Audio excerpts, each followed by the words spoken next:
डोडा चूरा को NDPS act से बाहर निकाले जाने की मांग एक बार फिर से तेज होती नजर आ रही है। वहीं यूएस गवर्नमेंट ने ड्रग्स रखने की नीति में बड़ा बदलाव किया है, जिसमें अमेरिकी राष्ट्रपति जो बाइडेन ने संघीय कानूनों के तहत गांजा, मारिजुआना यानी ड्रग्स रखने के हजारों आरोपियों की सजा को माफ कर दिया है। लेकिन ये माफी सिर्फ उन लोगों के लिए है जिनके पास से साधारण मारिजुआना मिला था। बाइडेन के इस बयान के बाद अब भारत में भी डोडा चूरा को लेकर मांगे लगातार तेज हो रही है। Jail just for using or possessing marijuana.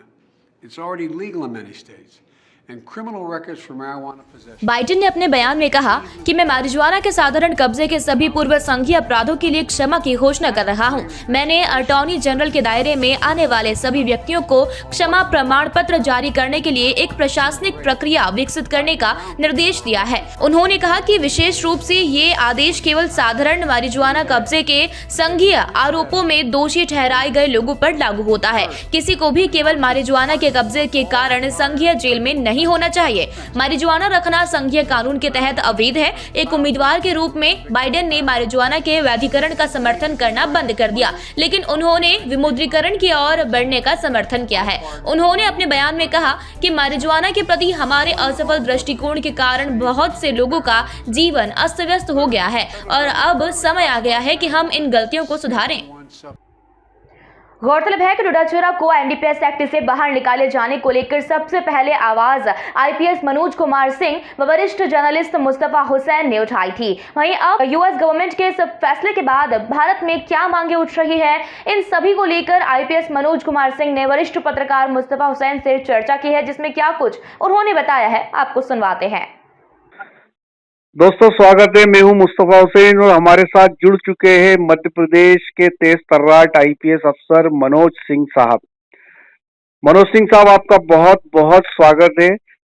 आपका हमेशा चर्चाओं का और आपका चोली दामन का साथ है, चाहे वो राहुल गांधी को बाइक से हाथ पकड़कर उतारने का मामला हो या फिर उफनती नदी को रस्सी से पार करने का मामला हो। और जो ताजा मामला जिसको लेकर एक बार फिर चर्चा शुरू हो गई और वो है जो बाइडेन का एक खास बयान जो मारिजुआना को लेकर है। आपने देश में सबसे पहले ये बात उठाई थी कि डोडा चूरा को एनडीपीएस एक्ट से बाहर कर देना चाहिए। तो हाल ही में जो यूएस प्रेसिडेंट का जो बयान आया है उसको किस तरह आप देखते हैं?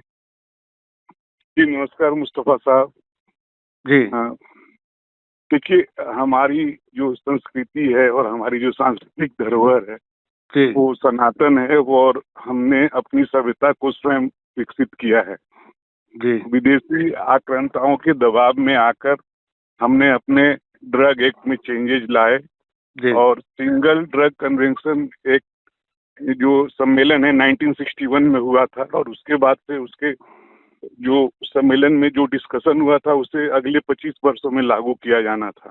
जी। तो 1985 में नया एनडीपीएस एक्ट बना जी। और उस बाद से जो है इन सब चीजों के बारे में कानून में भी परिवर्तन किया गया। उसके पहले अंग्रेजों ने 1858 में ओपियम एक्ट बनाया था, फिर 1878 में ओपियम एक्ट बनाया था और 1930 में डेंजरस ड्रग एक्ट था जिसके तहत ओपियम और मारिजुआना संबंधी चीजों को डील किया जाता था।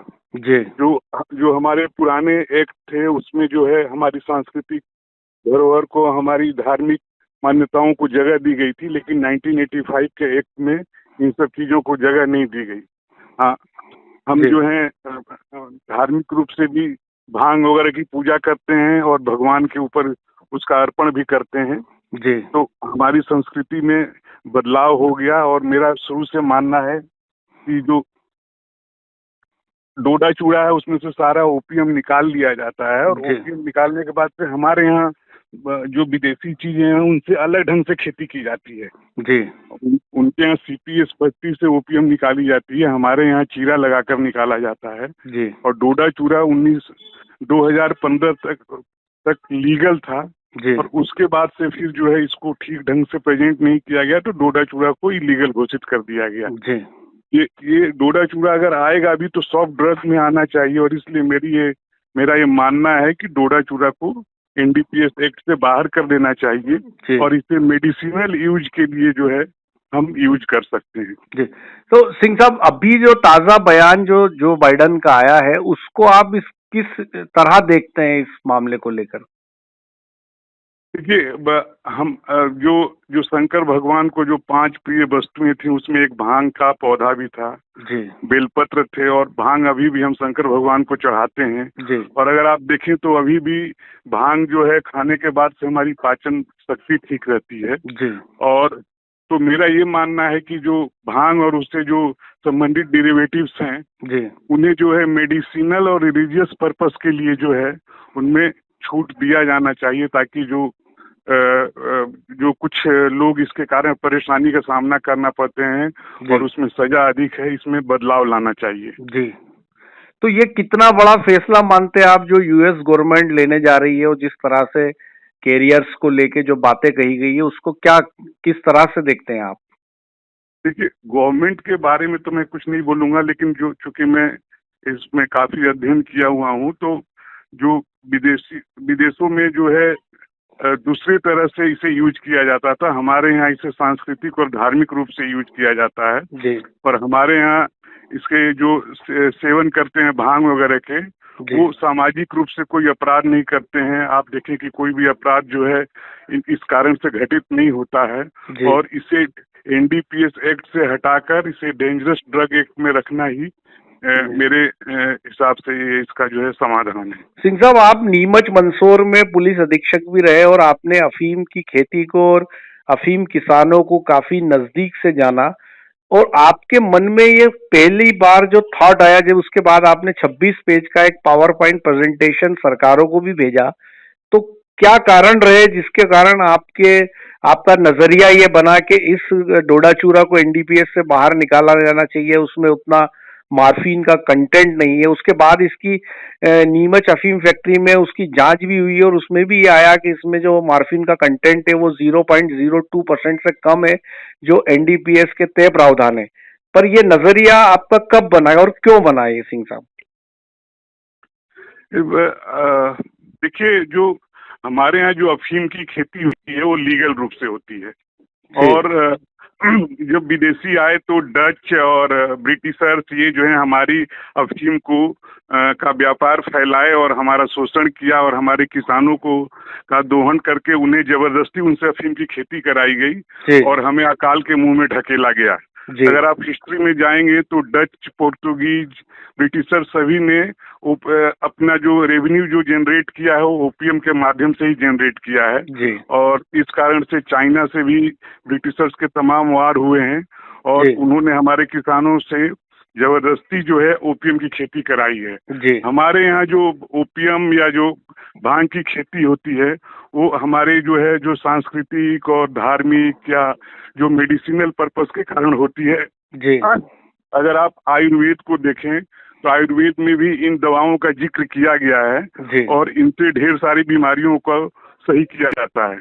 लेकिन जो वेस्टर्न साइंटिस्ट थे उन्होंने ओपीएम से और भी ड्रग बनाकर, और खासकर 1990 के दशक में वियतनाम वार के बाद से पूरी दुनिया में हेरोइन, ब्राउन शुगर इत्यादि का प्रसार किया गया, जिसका भारत में सेवन न के बराबर था।